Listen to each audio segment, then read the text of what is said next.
Hello दोस्तों, स्वागत है आप सभी का एग्जाम बी में। तो एक बार फिर से आप सभी के लिए यूपीएससी की जो इंटरव्यू होने वाला है जेटीओ का, चाहे वो राजभाषा का हो, तो यहाँ पर मैं आप लोगों को कुछ गाइडेंस देने वाला हूँ। और उस गाइडेंस में आप लोगों को कुछ चीजें पता चलेंगी। जैसा कि हम लोग सोचते हैं इंटरव्यू के बारे में, जैसा कि मैंने भी सोचा था इंटरव्यू देने से पहले कि ये चीजें होती है, और मैं यहाँ से एक्सपेक्ट करने जा रहा हूँ कि मेरे साथ ये होगा। तो ऐसा नहीं होता है कभी भी। कभी भी आप इंटरव्यू को एक्सपेक्ट नहीं कर सकते हो कि मुझसे ये क्वेश्चन पूछा जाएगा। इंटरव्यूअर को लग रहा है कि वो ये क्वेश्चन आपसे पूछे, वो कुछ भी पूछ सकता है, कुछ भी पूछ सकता है। वो अपना नाम भी पूछ सकता है कि मेरा नाम क्या है। ओके, वो आपसे ये भी पूछ सकता है कि भाई आपने जिस व्यक्ति से अभी बात करी थी आपके डाइनिंग हॉल में या फिर आपके रूम में जहां पे आप बैठे थे, वहां पे उस व्यक्ति का नाम क्या था। जो उनके मन में आएगा वो पूछेंगे। ऐसे नहीं है कि कुछ सेट ऑफ क्वेश्चंस यहाँ पर फिक्स्ड है। सेट ऑफ क्वेश्चन तो जैसे फिक्स्ड है, इंट्रो तो फिक्स्ड है कि भाई इंट्रो पूछेंगे पूछेंगे आपसे। सबसे ज्यादा चीजें इंट्रो के बाद कहां से आएंगी? वो क्या आपकी जन्म पत्री लेके बैठे हैं? नहीं लेके बैठे हैं ना। उनको ये भी नहीं पता है कि आपके नाम के अलावा जो आपने डीएफए फॉर्म में भरा है, डीए फॉर्म में भरा है, उसके बाद उनको पता ही नहीं है कुछ। आपके डीए फॉर्म से पढ़कर ही वो सारे कुछ आपसे पूछते हैं। डीए फॉर्म में भी क्या लिखा होता है कि भाई आप ये मान लीजिए आपकी हॉबीज, उसके बारे में पूरा लिखा होता है। आपकी फैमिली के बारे में लिखा होता है कि भाई ये तो नहीं है, वो तो नहीं है, ठीक है। आपकी चीजें लिखी होती है। जिस बच्चे ने अपना डीए फॉर्म पूरा रट रखा है, पूरा ढंग से पता करके रखा है, अपने हिसाब से सोच समझ के लिखा हुआ है, उस बच्चे का सिलेक्शन होने के और इंटरव्यू में अच्छे मार्क्स लाने के चांसेस बढ़ जाते हैं। तो यहां पर जनरल गाइडेंस में आप लोग को ये दे रहा हूं, जब भी आप कभी ये सोच के जाओगे कि मेरा इंटरव्यू ऐसा होगा, तो वो चीज बहुत गलत है। इंटरव्यू कभी भी आपके मुताबिक नहीं हो सकता है। कैसे क्वेश्चन पूछे जाएंगे ये हमको नहीं पता होता है, लेकिन कुछ सेट ऑफ क्वेश्चंस यहाँ पर जो है वो फिक्स हैं। सबसे पहला क्वेश्चन कौन सा है? आपका इंट्रो फिक्स्ड है ना भाई। ये आपका इंट्रो फिक्स्ड रहेगा हमेशा कि भाई इंट्रो देना देना है। बाकी इंट्रो से आपके क्वेश्चंस यहाँ पे बनते रहेंगे, चाहे वो आपकी एजुकेशन से होगा कि भाई आपका एजुकेशन यहाँ से है, बताओ आपने क्या क्या करा है, क्या पढ़ा है, आपके एजुकेशन। दूसरा, आपके वर्क एक्सपीरियंस से पूछेंगे। ये क्वेश्चन तो सेट है। अब यहाँ पे जो अगले क्वेश्चंस आते हैं वो आते हैं करंट अफेयर से। बेसिकली मैं सिर्फ किसकी बात कर रहा हूं? मैं बात कर रहा हूं यूपीएससी की। यहाँ पे किस चीज की बात कर रहा हूं मैं? कि करंट अफेयर्स। करंट अफेयर किस चीज से रिलेटेड हो? अब आपका यहाँ पे यूपीएससी है, मेनली बेसिकली आज की डेट में खालिस्तान, ठीक है। आपका व्यू पॉइंट जानेंगे वो कि खालिस्तान में, खालिस्तान के डिमांड के पीछे क्या राज है। दूसरा, आपको पता है कि जो ये इंडो कनाडा रिलेशन है, इसके बारे में यहां पे आपसे पूछेंगे।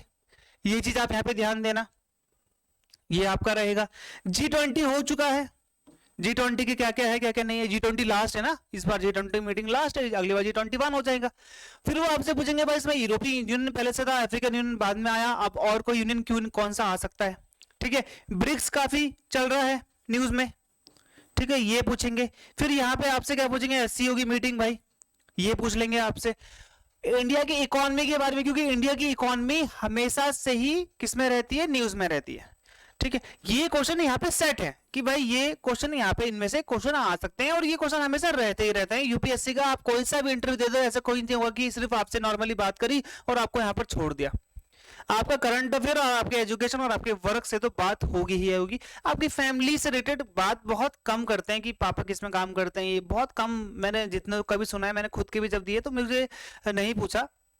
हाँ, इवन पापा के ऑक्यूपेशन से आपके ऑक्यूपेशन को रिलेट करेंगे कि आप उसमें क्यों नहीं गए, वो पूछ सकते हैं। वो चांसेस कई बार रहते हैं। आपने कहीं काम किया है, वहां से क्वेश्चन जरूर पूछेंगे। और एक सेट ऑफ क्वेश्चन हमेशा रहता है, वाई यूपीएससी। वैसे तो देखो यूपीएससी नहीं बोलेंगे, मैं जनरली बता देता हूँ। वैसे तो वाई सिविल सर्विसेज बोलते हैं, यूपीएससी नहीं बोलते। तो why you want to join civil services आता है। लेकिन आपका जैसे जेटीओ है या फिर आपका राजभाषा है या कोई भी है, तो वहां पे पर्टिकुलरली आपको उस जॉब के बारे में पूछेंगे, why ECGC, why UPSC JTO, तो वो आपको पूछ सकते हैं यहाँ पर। ये क्वेश्चन तो 100% आपका रहता है। इसके प्रति आप आंसर क्या करेंगे? आप कुछ बोल सकते हो कि मान लीजिए आपको ये बोलना है कि मुझे समाज में कुछ बदलाव लेके आना है। मुझे ये पता था कि मैं इस स्थिति में रहकर समाज में कुछ बड़ा बदलाव नहीं लेके आ सकता, और मुझे सबसे अच्छा माध्यम जो मिला है वो मुझे यूपीएससी मिला है, जिसके तहत मैं समाज के लिए बहुत बड़े बड़े बदलाव ला सकता हूँ, और समाज के जो पिछड़ा वर्ग है उसको मैं मुख्य धारा में लाने की कोशिश कर सकता हूँ, और मेरा ये प्रयास समाज के विकास के लिए कार्यबद्ध होगा। आप ऐसा बोल सकते हो, आपको ये बोलना है, आपको रटना है, आपको जिस हिसाब से आप देख सकते हो इसमें। तो वाई यूपीएससी नहीं, वाई यहाँ पे आपकी जो जॉब है वो आप इसको यहाँ पे रख के देखोगे तो वो आपको जरूर पूछेंगे। ये सेट ऑफ क्वेश्चन तो आने ही आने हैं, आपका इंट्रो तो होना ही होना है, और वहां से आपके एजुकेशन से पक्का क्वेश्चन उठाएंगे। मान लीजिए बीटेक करा है मैक्सिमम बच्चे ना, आप देखना बीटेक, ठीक है, या फिर ग्रेजुएशन, या फिर आपको हाई डिग्री वाले ही मिलेंगे। तो वहां पे ये क्वेश्चन आता है कि अगर आपने बीटेक किया था तो अब आप जीटीयू क्यों बनना चाहते हो, अब आप ये राजभाषा ऑफिसर क्यों बनना चाहते हो। हमेशा आता है भाई, आपकी टेक्निकल फील्ड है, आपकी जैसे मेरा तो बीए है, ठीक है, उसके बाद एमए है, उसके बाद बीएड है, तो वहां पे आप जैसे मेरा बीएड है तो वो ये बोलेंगे कि भाई आप टीचर क्यों नहीं बने, आप यहाँ पे क्यों आना चाहते हो। ये क्वेश्चन हमेशा फिक्स रहते हैं जो कि यहाँ पे आपसे पूछे ही जाएंगे। ओके, समझ में आ गया। ये आप यहाँ पे इस चीज को ध्यान देना कि ये तो आपसे पूछा ही जाएगा और ये हमेशा आपका रहता ही रहता है। ओके, ये आपका हमेशा रहता ही रहता है और ये आपका आएगा ही आएगा, इसके लिए आपने तैयार करना है। ओके, बीटेक मैंने किया है, बीटेक में मुझे टेक्निकल नॉलेज है, बीटेक में मैंने अपना समय देकर जो टेक्निकल नॉलेज जो मैंने यहाँ पे गेन करी है उसका मैं प्रयोग यहाँ पे यूपीएससी में करना चाहूंगा, या फिर मैं इस जॉब में, जिस जॉब में आप जा रहे हो उस जॉब में करना चाहूंगा। और जो मेरी टेक्निकल नॉलेज है उससे जो मेरी अभी वर्तमान की जो जॉब है, जो कि यहाँ पे आपका चाहे जेटी हो जो भी हो, इसमें मुझे जरूर हेल्प मिलेगी और मैं इन चीजों से इस चीजों को बदलाव ला सकता हूं, वो आपने बताना है। जैसे मेरी अगर टेक्निकल नॉलेज मैकेनिकल की है तो मुझे अच्छी नॉलेज है इंजन्स की, मुझे अच्छी नॉलेज है, जैसे किसी का इलेक्ट्रॉनिक्स में है तो मुझे अच्छी नॉलेज है सिग्नलिंग की, मुझे अच्छी नॉलेज है इलेक्ट्रॉनिक सिस्टम्स की, तो मुझे यहाँ पे लगता है कि मैं टेक्निकल तौर पर भी यूपीएससी जेटीओ को यहाँ पे हेल्प कर पाऊंगा। आपने अपनी जॉब को अपनी एजुकेशन से रिलेट करना है। जैसे मेरा बीए है तो मेरे बीए में मैंने पॉलिटिकल साइंस, इकोनॉमिक्स और इंग्लिश है, तो जैसे मैं बोल सकता हूँ कि जो मेरा भविष्य है सिविल सेवा में, मैंने हमेशा यहाँ पर कोशिश करी है कि जो मेरी जो मैंने अभी तक पढ़ाई करी है, जो मैंने अभी तक शिक्षा प्राप्त करी है, जो कि पॉलिटिकल साइंस और इकोनॉमिक्स में करी है, मैं उन दोनों का मिश्रण लेकर आगे सिविल सेवा में जाकर जो समाज के प्रति विकास है उनमें मैं अपने जो भी मैंने अपनी पढ़ाई करी है उसको अप्लाई करूंगा। और मैं एक आधुनिक तौर पर मैं ये कहना चाहता हूं कि मैं आजकल जो मैंने मॉडर्न एजुकेशन ली है उसको मैं यहाँ पे बिल्ड करने की कोशिश करूंगा कि यहाँ पर मैं फोकस कर पाऊं अर्बनाइजेशन में, डेवलपमेंट में, समाज के यानी कि सोसाइटी के। ओके, तो यहाँ पे मेरी नॉलेज को मैंने किससे कन्वर्ट कर दिया, मैंने यहाँ पर अपनी एजुकेशन से कन्वर्ट कर दिया, या फिर मैं अपनी नॉलेज को क्या कर रहा हूँ कि मैं अपने जॉब में जो मेरे को लगने वाली है या फिर मैं जिसका इंटरव्यू दे रहा हूँ उसको मैंने यहाँ पे रिलेट कर दिया। इंटरव्यूअर को लगा कि हाँ इसकी जॉब काम आ सकती है। इसको ऐसा नहीं है कि मेरी जॉब मैंने बीटेक करी थी मुझे नहीं पता। बहुत से लोग बोलते हैं सर मैंने बीटेक करी थी, मेरे माँ बाप ने मुझे फोर्स किया। सबके माँ बाप ने फोर्स किया। इंडिया ऐसा देश है जहाँ पे 24-25 साल तक, शादी तक 30 साल तक अगर कोई बंदा कर रहा है तो वो भी आपको अपनी मर्जी से नहीं करनी है, आपको दूसरे की मर्जी से करनी पड़ेगी। भारत ऐसा देश है जहां पर हम लोग दूसरे की बड़े की बात को मानते हैं। ओके, और ये अच्छी बात है जहां तक मुझे लगता है। तो यहाँ पर हमारे हर फैसले हमारे माँ बाप लेते हैं, जो लेते आए हैं कि आपको ये करना चाहिए। आपको बहुत कम ऐसे बच्चे होंगे जहां पर उनको ये लगता होगा कि मेरे मनपसंद का कोर्स, नहीं तो आपको मैक्सिमम आपको देखने को मिलेगी बेटा ये कर लो, आपको लगेगा हाँ मेरे माँ बाप बोल रहे हैं तो मुझे ऐसा लगता है कि ये करना चाहिए। तो मैंने खुद भी वही करा है कि अगर आपको यूपीएससी में जाना है तो मेरे फैमिली ने बोला कि आपको बीए करना चाहिए, आपको ये सब्जेक्ट रखने चाहिए, तो मैंने वही करा। इवन मुझे उस टाइम पे इतनी नॉलेज नहीं थी कि सिविल सर्विसेज क्या होता है कैसे होता है, नॉर्मल थोड़ा थोड़ा बताया और उसके बाद से मुझे लगा कि हाँ ये करना चाहिए। थोड़ा ल्यूक्रेटिव लगा, थोड़ा समाज मुझे ऐसा लगा कि भाई हाँ ठीक है ये पैसे ज़्यादा अर्निंग करेगा या फिर मेरी समाज में बहुत रिस्पेक्ट होगी, मेरा लाइफ बन जाएगा, ये सब चीज़ें भी दिमाग में रहती हैं और उसके साथ साथ में और चीज़ों को भी आपको लेके चलना पड़ता है। ओके, तो यहाँ पे ध्यान देना कि भाई आपको अपने जो एजुकेशन है उसको यहाँ पे अपने अपने जॉब से जरूर रिलेट करना है।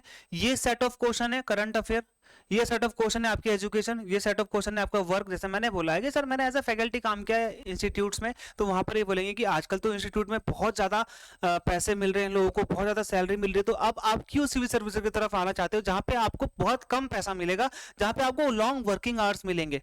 तो आप बोल सकते हो कि सर ऐसा नहीं है, मैंने कोचिंग इंस्टीट्यूट्स में भी काम किया है और मुझे अब ऐसा लगता है कि अगर समाज में बड़े रूप से बदलाव लेके आना है, शिक्षा के स्तर को और बढ़ाना है, शिक्षा लोगों तक मुफ्त पहुंचानी है, तो मुझे ऐसा लगता है कि मुझे सिविल सेवाओं में आना चाहिए, क्योंकि ये एक मुझे ऐसा माध्यम देगा जहां पर मैं एक व्यापक रूप से समाज के प्रति कार्य कर पाऊंगा। ओके, तो ये है जो आपने जोड़ना है। ठीक है, जैसे आपकी एजुकेशन से पक्का पूछेगा। और ये क्वेश्चन है आपका यूपीएससी, ये ध्यान रखना है यहाँ पे कि भाई ये जरूर पूछेंगे आपसे कि भाई वाई यूपीएससी, ये क्वेश्चन हमेशा आता ही आता है, इसको आपने तैयार करना है आपके सेट ऑफ गोल से, आपके अपनी खुद की नॉलेज के हिसाब से, अपने वर्ड्स में करना। मेरे वर्ड्स को अगर आप याद करके जाओगे तो वहां पे आप फंबल कर जाओगे, इसलिए अपने वर्ड्स, मेरे वर्ड्स थोड़े मिला लो, अपने वर्ड्स थोड़े मिला लो, उनका वर्ड छोड़कर अपना एक नया वर्ड मिलाओ। सभी लोग यही करते हैं, दूसरे की चीजों को देखकर ही अपने आप को वो करते हैं, लेकिन आपने उन चीजों को क्या करना है, थोड़ा अपने वर्ड्स में लेना है, याद नहीं करना है। ऐसे करोगे तो आपको भूल नहीं पाओगे और आपको वहां फंबल भी नहीं करोगे, तो उसको लगेगा कि हाँ यार ये बच्चा कॉन्फिडेंट है, अपने सब चीजों के प्रति क्लियर रहो बस माइंड में। मेरा कहना मतलब ये है, बस क्लियर रहो। ओके, और दूसरी चीज मैं आप लोग को बता रहा था, कल 5 से 6 मेरी इंटरव्यू गाइडेंस क्लास है जो कि फ्री है, इंटरव्यू गाइडेंस क्लास है जो कि फ्री है, ठीक है, बच्चों के लिए यहाँ पे फ्री है, ये आप ज्वाइन कर सकते हो। ओके, इसका लिंक भी आपको वीडियो के डिस्क्रिप्शन में मिल जाएगा, वहां पर भी आप जाके ज्वाइन कर सकते हो। गूगल नहीं होगा, जूम में आपको आना है, जूम में यहाँ पे आपको मिल जाएगा इसका लिंक। आई एग्जाम भी के आपको यहाँ पर हमारे टेलीग्राम ग्रुप में भी मिल जाएगा।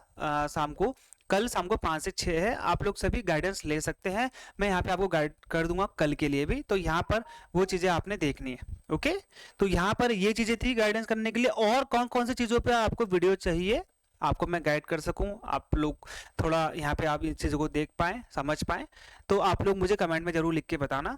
मिलते हैं हमारे अगले वीडियो में, तब तक के लिए गुड बाय एंड जय हिंद।